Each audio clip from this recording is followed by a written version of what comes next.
So you've decided to adopt. You may think that the biggest decision you've needed to make is over, but you would be wrong. Now that you've started the process, you are going to have to make so many very important life-altering decisions, and I think there's one big mistake that adoptive families make in the process that I want to help you avoid.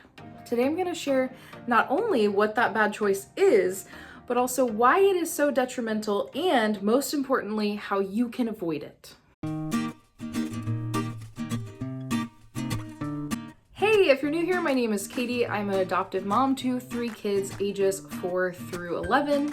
I'm so glad you're here because I would love to guide you through this adoption process, especially if you are hoping to adopt from foster care. And while I hope you find the video super helpful, if you are looking for more personalized support with answers to your specific questions, I do offer adoption consultation calls. I've had the opportunity to work with quite a few families so far, and the feedback has been incredible. So if that interests you at all, I've pinned a comment to the bottom of this video where you can actually click through and schedule an appointment with me if you're interested. And if you are on the adoption journey or interested in adopting, I really hope you'll subscribe so that we can spend some more time together and you can get some more information about how to go through this crazy adoption process. Okay, so I won't make you wait any longer. Let's talk about what the biggest mistake is that you can make as a prospective adoptive parent. And here it is, trying to be the hero. Let me explain what I mean by that, because is adoption a noble pursuit? I would say yes, and I think many would argue that. Many of us go into adoption hoping to help a child, to give a child who doesn't have a stable family life, to give them that stable family life. And there's something really admirable about that. And if you ask me, there's nothing wrong with that being part of your motivation to adopt. In fact, I think that motivation can actually pull you through some of the more difficult moments after you've adopted that, I chose to do this, I wanted to better the life of a child, and I'm gonna stick with it because that's what I committed to. However, this desire can go too far when it becomes you trying to be the hero for your child and you believing that you are the only one who can quote unquote save your child. And you may be thinking that this is a problem that would only crop up after you've been placed with a child, after you've already been matched, but that is not true. I believe that this big mistake actually comes before you are matched or before a child lives with you. It comes during that whole home study process. And just to give you a really practical idea of what this looks like, it looks like this phrase of, I would adopt any child who needs a home. I would never turn any child away. And that sounds like a really good thing, right? It sounds honorable. It sounds motivational, inspirational. And we all agree that every child deserves a home and a family, right? And I have heard this from many people on YouTube, on Facebook, on Instagram.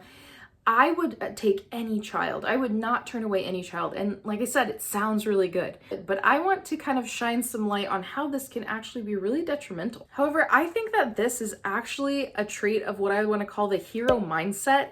And it can ultimately set you up for failure and disappointment and heartache down the line. And I think it is possible to believe that every child deserves a loving family while also accepting the fact that you may not be the best family for every child. And I'm gonna be honest with you, I know for a fact that there are certain diagnoses a child in foster care might have that I am personally not equipped to handle, whether that's emotionally, financially, etc. And I really believe that that does not make me a bad person. That does not make me a bad adoptive parent. And it doesn't make you a bad adoptive parent either. It's good to admit that we are not perfect, we do not have it all together, and we can't handle every single thing. The way that I view it is it shows that you have good boundaries and you're willing to accept what you are capable of and what you are maybe not capable of. We all have our limits, and I think it's really important to figure out what those are before you adopt. So let's jump into why the hero mindset, as I call it, can be so damaging as a prospective adoptive parent. The first one is that I often find that the people who have this hero mindset are not very teachable. Part of becoming a foster parent or an adoptive parent is that you undergo training, you take classes, you learn about trauma and the effects of trauma on children. And if you are coming in with this hero mindset of I can do anything, I'm amazing, you are not going to be as open to believing that you need to be taught about how to handle these kids because you're walking in with like, I can do anything. And normally we think of like the I can do anything mindset as something really good. But with this, it can make it harder for you to actually learn from other people who are telling you this could be really hard for you. Maybe you can't handle this. And it can kind of cause you to block out some voices. Another reason why this hero mentality is so damaging is because I believe it sets adoptive parents up for failure because they're taking on more than they can reasonably handle. When parents have the hero mentality, you'll usually hear them say things like, I would take any child, no matter what diagnosis, no matter what physical disability they have, I would accept them into my home and I would be their parents. Again, I've heard many popular foster adoption influencers on Instagram or YouTube say things like this. And again, it sounds really, really good, but ultimately I do think it sets people up for failure or at least a sense of failure. And I think a big issue here is we sometimes will compare adoption to having biological children. So hear me out. If you were to become pregnant and you were to have a child that was born with severe autism, that was born with a severe medical need or with a severe physical disability, you would likely, I assume, still choose to parent that child, right? You wouldn't say like, oh, that's too hard for me, I'm not going to do it. And so we think like because we have that mentality that we also need to be open to adopting every single kid with every single possible disability. But there's a big difference here. Here's the thing. The likelihood of you having a biological kid who has those more intense needs is honestly pretty low statistically speaking. But with adoption, if you say, I am open to all of these things, I'm open to anything, guess what? The odds of you being placed with a child who has very severe needs is very high. And the reasoning is because those kids are considered, quote unquote, hard to place because there are a lot of families who don't feel equipped to support that child in the way the kid deserves. So it's different though than having, a biological kid where it's not as likely to happen. And if it did happen, you would roll with the punches and you would make it work, obviously. But when you're adopting, you're pretty much setting yourself up to get a child who has a lot of special needs that maybe you really can't handle and maybe you're taking on too much. So ultimately, if you say you can handle any child or any diagnosis, you're going to get any diagnosis, you're going to get any physical disability. And then what happens is you actually realize once they're moved in with you, oh, this is a lot harder than I thought it would be. That sense of being a hero isn't quite lasting long enough to bring me through these difficult moments. The desire to be a hero isn't enough to help me support this child. And you may find yourself feeling really lost and really overwhelmed and in over your head. And this brings me into my third point about why this is such a big mistake to have this hero mentality, is it ultimately sets your child up for failure as well. If you're saying yes to this child, you're saying, yes, I can provide for them without truly thinking through the implications, you are going to take in this kid who you may not really be able to support in the way that they need when they had a possibility of being adopted by a family who had experience with that, who could handle it. And now you were in this hero mindset and you have this kid and you're not really meeting their needs in the way that they need you to. And I know some people may disagree with me here. Obviously, there are kids who sit in the foster care system forever. And we may say like it's better for them to be in a family that is not as equipped than not be in a family at all. And I somewhat agree with that, but I also think it's possible they could be matched with a family who is better equipped to support them. And last but not least, the final reason why this hero mentality can be so damaging is that I believe it sets parents up to be extremely disappointed in themselves and to feel like they are the worst parents ever. The truth is none of us will ever be the perfect parent. But I do think it can happen whether you're having biological kids or adopting. We kind of have this fantasy self of this is the type of mom I'll be, or this is the type of dad I'll be. And we imagine ourselves doing all these things differently than our parents did, or choosing the great things that they did and taking those on. And we kind of start to think that if we just read enough, or if we just prepare enough, that we will be the perfect parent. Well, guess what? You will not be. And I think with adoptive parenting, there's an extra layer of pressure to be this really great parent because you have these kids who were neglected or mistreated earlier in their lives, and you feel the need to not only just be a good parent in general, but to make up for what they did not get when they were younger. And in our situation, I don't believe that we went outside of the bounds of what we could reasonably handle. But even with that, I really struggled at the beginning, the first 6 months to year, really feeling like I was not a good parent, that I wasn't measuring up to my standards of myself, that I wasn't able to do what I wanted to do.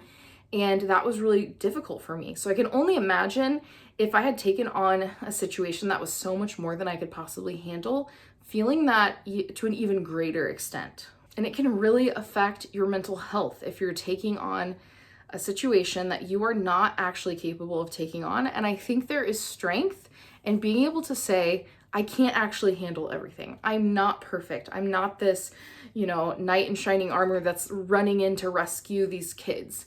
They're kids, they need a family, and they need a parent who can actually provide for them in the ways that they need. And I really want to just take a second to be completely clear here that I am not trying to discourage you from adopting a special needs kid if that is something you feel equipped to do. I know many people who would be great at adopting a special needs kid. They have the resources, they have the patience, they have the emotional strength and bandwidth, and I think that is amazing. And I truly, truly think that we need more families who are willing to do that. The only thing is, I don't want to have such black and white thinking. Like, if you adopt special needs kids or you're open to it, you're good. And if you're not open to it, you're bad. Because I think there's a lot of gray area here. And within that gray area is the idea that maybe we're taking on too much, or we're believing that we can do more than we truly, truly can. And so all I ask is that you take a super honest look within yourself, into your life, and say, is this truly something I could handle? Is this truly something that I could do in a way that would be beneficial to this child? Okay, so now we've talked about what the big mistake is, why it's so detrimental, and now let's talk about how to avoid this mistake, because obviously that is probably the most important thing. So last week in my video, I talked about being more open to adopting older kids can be a good idea, to be more open on your age range when you fill out your child characteristic checklist. When you go through the home study process, and the home study is not just the home inspection, there's a lot more to it. It's the classes, it's the home inspection, it's the interviews, all of that good stuff. However, during the process, during your home study, you will be given a child characteristic checklist. I'll show on the screen what the Ohio one looks like really quick. As you can see, there's a lot on here. It's pretty overwhelming. This is just the front page. There's also more pages to this. And on this checklist, they're going to ask you literally everything. They're going to ask you not only ages you're open to, not only the number of kids you're open to, but every single possible medical issue or mental health issue or past abuse or neglect that you are okay with considering. So if you had the complete, extreme hero mentality, you would check yes, will consider on every single one of these things. But you're going to find as you read through this list, they're very specific things sometimes. There are things that you are probably going to say no to, and that is absolutely okay. In fact, our caseworker, when we went through the process, she encouraged us not to check things just because we felt like we should, that we needed to be completely honest with ourselves and really make the decision for what we think we could handle. I'm not sure that all caseworkers would be that upfront about that, but I really appreciated it because I think I would have struggled with guilt more with saying no to certain things. So with this form, there's a little bit of a trick to it, I guess I would say. When you're filling out this form, you want to make sure that you are allowing some openness so that you have the opportunity to see more files for kids, but not saying yes to everything, especially things that you're very confident you would not be able to handle well or that make you extremely nervous thinking about. In my video last week, I actually talked about how it's a really good idea to be more open on age. And here's why. I know I'm saying don't have the hero mentality, don't say yes to everything, but in my opinion, age is really just a number. And you may find that it's better to take an older child who does not have all of these diagnoses you can't handle than to only want a younger child no matter what. And the truth is there are way more older kids waiting in foster care to be adopted. And so you want the chance to at least see their files. So I want to be clear that just because you say you're open to something on this checklist does not mean you have to say yes. So I could say, yes, I am open to adopting a 10-year-old, but if I get the file of a 10-year-old and I don't feel like it's a good fit, I can say no, and that will not affect me in any way. What you don't want to do is be saying yes to everything just so you can see a bunch of files, like every single special need, when you know that there are some that you would not be able to handle well, or you're pretty convinced you would not be able to handle well. So there's a little bit of a balance here. What are the things that are my non-negotiables? I know I could not handle this, my definite no's. And then what are the things that maybe I could, think and work on being a little bit more open to? What are things that I do think I could handle? So as with everything, basically, it's a little bit of a balancing act, but if you're willing to look in that gray area and not be so black and white, you will be able to make a decision that is better for you, better for your child, and ultimately better for your family. I sincerely hope this video helped you as you're walking through all of these big decisions. I know it can be really overwhelming. If it was helpful to you at all, would you please push the like button? It really helps my video get out to more prospective adoptive parents, and I love to be able to help you guys. And again, if you are walking through this adoption process, this adoption journey, and you're feeling really lost and you have so many questions that a YouTube video could not possibly answer, please go ahead and schedule a consultation with me. I would love to chat with you, get you the answers to all of your questions, help you find an agency, whatever you need. So you can click that link in the comment below if you're interested. Thank you so much for making it to the end of this video. I really appreciate you, and I can't wait to see you next time.